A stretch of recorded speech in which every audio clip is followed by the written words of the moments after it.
Every night, your body decides whether to heal you or let the damage sit. That decision happens in one silent window most people ignore completely. Tonight, you'll learn exactly when it closes and how to keep it open. Healthy aging isn't just about what you eat. It's about when. Somewhere between your last bite and your first hour of sleep, your body makes a decision.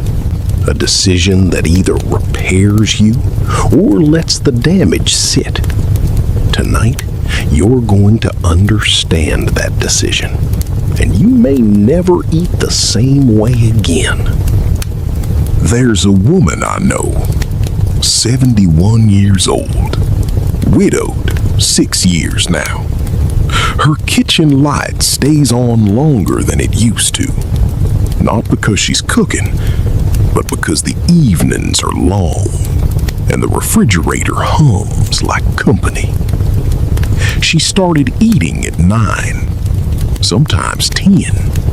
A little cheese, a little bread.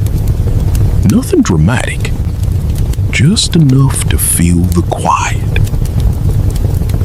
She told me, I sleep worse now. I wake up tired, even after 8 hours. I thought that was just what getting older felt like. It wasn't age doing that to her. It was timing. Here's the truth almost no one explains simply. Inside every one of your cells is a cleanup crew called autophagy. Literally, self-eating. It's your body's nightly demolition and recycling program. Old proteins, damaged mitochondria, cellular debris that accumulates from decades of living. Autophagy hunts it down and breaks it apart for reuse. This process turns on when your body senses you are in a fasted state. Insulin drops. A molecule called AMPK activates. Another one, mTOR, quiets down. That quieting is the green light. It tells your cells nothing new is coming in, so it's safe to take out the trash. But when you eat late, even a small snack, insulin rises again. mTOR switches back on, and the cleanup crew, mid-shift, puts down their tools and walks away. This is why late eating isn't really about weight. It's about whether your cells get their nightly repair shift at all. You don't need a strict fasting protocol. You need one honest boundary. Stop eating 3 hours before you go to sleep. If you're in bed by 10, the kitchen closes at 7.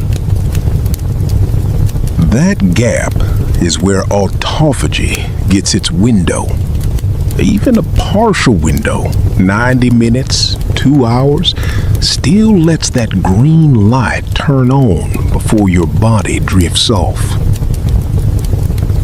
If evenings feel long and empty, and eating has become a way to fill them, replace the ritual, not just remove it. Herbal tea, a short walk, a phone call to someone who still remembers who you were at 30. The goal isn't restriction. The goal is giving your cells their shift back. But here's what I really want you to sit with. Autophagy isn't just biology.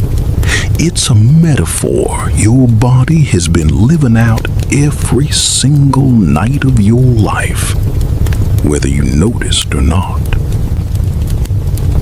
Something in you already knows how to let go of what no longer serves you. Old grief, old grudges, the version of yourself you've outgrown. Your cells do this automatically, in the dark, without applause. Every night, quietly, something old is broken down so something usable can take its place.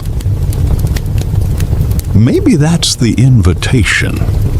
Not just an earlier dinner, an earlier ending to the day's noise, so that whatever needs to be released, cellular or emotional, finally gets its chance.